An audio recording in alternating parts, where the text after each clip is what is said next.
High, আমি রূপম। এখন কথা হবে মৈনাক ভৌমিক পরিচালিত ভাগ্যলক্ষ্মী ছবিটা নিয়ে, যেখানে মুখ্য চরিত্র অভিনয় করেছেন সোলাঙ্কি, ঋত্বিক চক্রবর্তী, আরও অনেকে। তো কেমন লাগলো এই ছবিটা? ছবির গল্পটা যদি আমি একটু করে বলি, একটা লাল সুটকেস এদের দাম্পত্য জীবনে এসে উপস্থিত হচ্ছে এবং এর সাথে সাথে কারা উপস্থিত হচ্ছে এবং একের পর এক খুন, কারা এই রক্তের দাগের পিছনে রয়েছে, এই যে রক্ত, তার ফলে কি লক্ষ্মীলাভ হবে, এর থেকে বেশি জানতে হলে আপনাকে নিকটবর্তী সিনেমা হলে কি ছবিটা দেখতে হবে।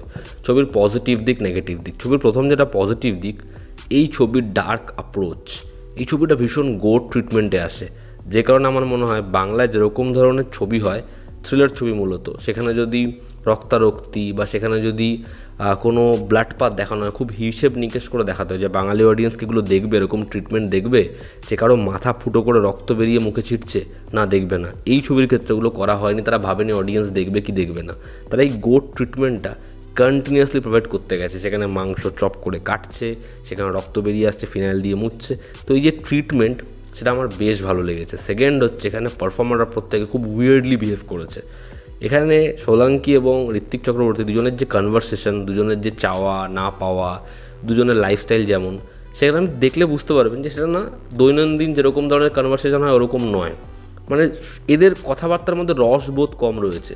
সেটা এতটাই সাটল যে সেখানে ধরুন একটা সংলাপ এরকমভাবে আসছে, আপনাকে সেটা কেন বলা হচ্ছে, সেটার মাধ্যমে কি বলা হচ্ছে, এটা আপনি প্রথমে বুঝতে পারবেন না।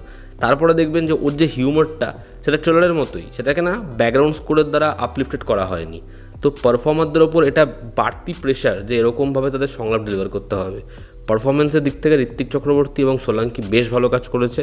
সাপোর্টিং কাস্টে যারা ছিল, নীল থেকে লোকনাথ, যুদাজিৎ, প্রত্যেকে নিজের ক্যারেক্টার, যেরকম লাল, নীল, যেরকম এদের নাম, একজন পলিটিশিয়ানের যেরকম ধরনের নাম রাখা হয়েছে, তো এদের ক্যারেক্টারগুলোর মাধ্যমে একটা পোকিং আছে এবং এদের পারফরমেন্স বেশ বেশ ভালো। এই ছবিটার যে ট্রিটমেন্ট মেকিংয়ের দিক থেকে আমি বলছি, সেটা না খুব অফ। মানে আমরা এরকম ধরনের মেকিং এখানে দেখি না, যে ঘরের পুরোপুরি ডার্ক অ্যাপ্রোচ, সেখানে যেরকম হ্যান্ড হেল্ডে শট নেওয়া হয়েছে, যেরকম ডাচ অ্যাঙ্গেল, তো সেটা দেখতে বেশ ভালো লাগে। ছবির সাউন্ড ডিজাইন, ছবিতে যেরকমভাবে মাটি খোঁড়ার সাউন্ড থেকে সিনেমাটা শুরু হয়, যেরকম ধপ করে পুরো ব্ল্যাক স্ক্রিনে ক্রেডিট উঠতে থাকে, ছবির মধ্যে বারবার অ্যাম্বিয়েন্সকে যেরকমভাবে ব্যবহার করা হয়েছে, সাউন্ডের কাজ যেরকমভাবে গেছে, সেটা আপনার ভালো লাগবে। ছবির এডিটিংয়ের চপিং খুব স্মার্ট। ছবির ব্যাকগ্রাউন্ড স্কোর এবং মিউজিক, একটা গান রয়েছে অনুপম রয়ের, যে গানটা বারংবার ফিরে ফিরে আসে এবং একটা চরিত্র সেই গানটা খালি শোনে। ছবির স্ক্রিন প্লে যেভাবে যায় এবং ছবিটা যে নোটে শেষ হয়, আমি আশা করছিলাম এরকম কিছুই হবে এবং সেটা ওরকম জায়গাতে যায়, বাট সেটা আমাকে বসিয়ে রাখতে পারে। তো ওভারঅল এই ছিল এই ছবির পজিটিভ দিক। আমার মনে হয় এটা একটা ভালো অ্যাটেম্প্ট এবং আপনাদের এরকম একটা ট্রিটমেন্টের জন্য ছবিটা দেখা উচিত। আমরা যেরকম ধরনের একটা ডার্ক কমেডি দেখে থাকি, এই ছবিটা কিন্তু ওই গথে পড়ে না।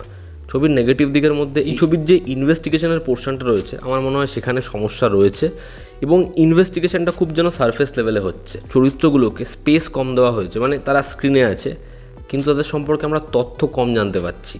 মানে কেন হচ্ছে এটা, কী কারণে হচ্ছে, সে সম্পর্কে আমাদের ধারণা কম, ইনফরমেশান কম। এই কারণে স্ক্রিন প্লের ওই হাই পয়েন্টগুলোতে একটু আমাদের সমস্যা মনে হয়।